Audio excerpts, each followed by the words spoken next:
Hello नमस्कार दोस्तों, आप सभी का हमारे चैनल ध्येय ज्ञानधारा पर स्वागत है।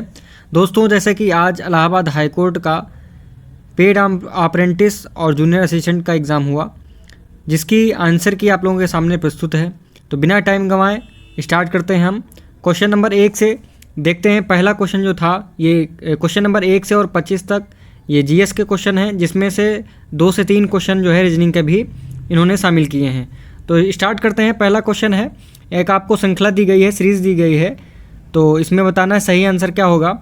तो सही इसका जो पहले का सही आंसर हो जाएगा वो हो जाएगा ऑप्शन नंबर 4, 62.8। ठीक है।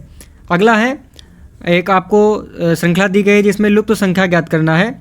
तो इसमें देखिए सबका डिफरेंस जो है 2.5, 4.25 और 6, इन सब का क्या है 1.75 करके है, या 1.5 है।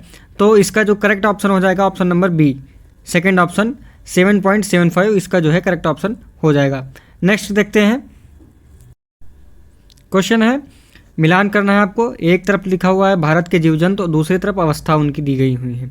तो इसमें बताना है, हॉर्नबिल दिया है और गंजेटिक, हिंदी में जो है थोड़ा गंजेटिक लिखा है बल्कि है गंजेटिक डॉल्फिन, फिर ऐसे ही एशियाटिक चीता और संगाई। तो इसमें जो करेक्ट ऑप्शन हो जाएगा वो हो जाएगा ऑप्शन नंबर सी, या ऑप्शन नंबर 3। पहले का तीसरा और दूसरे का दूसरा और तीसरे का पहला और चौथे का चौथा। अगला देखते हैं।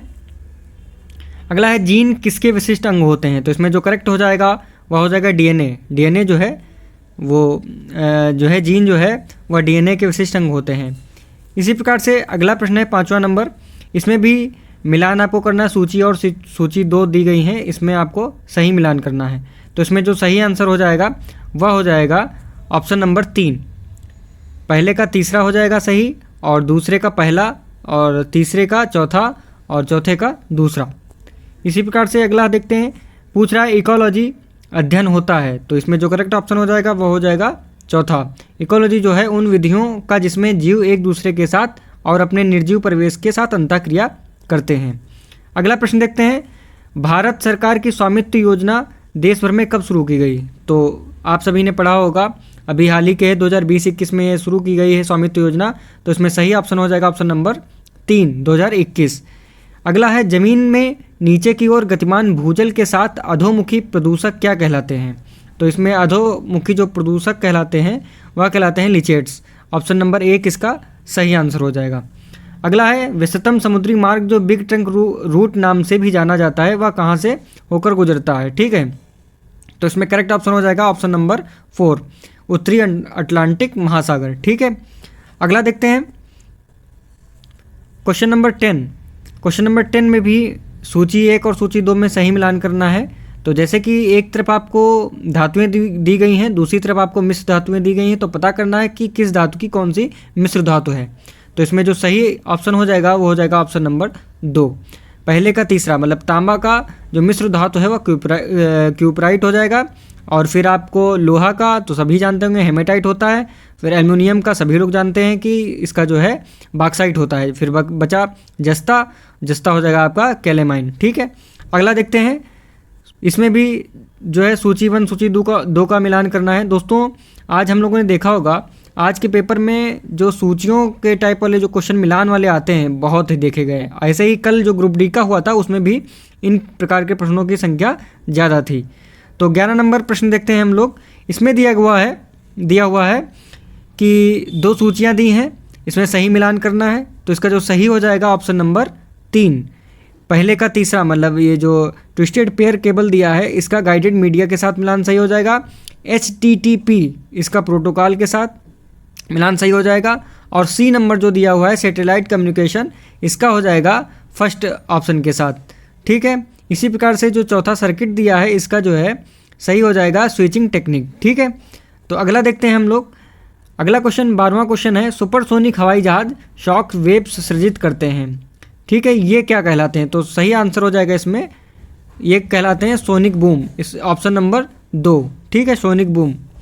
फिर अगला देखते हैं। अगला दिया हुआ है, बाल लिंगानुपात में गिरावट को रोकने के लिए भारत सरकार द्वारा प्रारंभ किया गया कार्यक्रम। सिंपल सा है। तो दोस्तों, बेटी बचाओ और बेटी बढ़ाओ यह जो है कार्यक्रम भारत सरकार के द्वारा शुरू किया गया था। ठीक है, फिर से आपको एक बार देखने को मिलेगा, सूची वाला क्वेश्चन आ गया है। सूची 1 और सूची 2 में सही मिलान करना है। तो इसमें एक तरफ जो है विदेशी यात्री दिए हुए हैं जो भारत आए थे और वो कहाँ के मूल निवासी थे, दूसरी सूची में ये दिया गया हुआ। तो देखते हैं, पहला दिया है मार्को पोलो। तो दोस्तों मार्को पोलो इटली का यात्री था, पहले का तीसरा हो जाएगा। फिर आता है इब्न बतूता। इब्न बतूता दोस्तों आया था मोरक्को से, तो इसका दूसरे का मतलब बी का पहला ऑप्शन सही हो जाएगा, पहला नंबर का। फिर आता है अलबरूनी।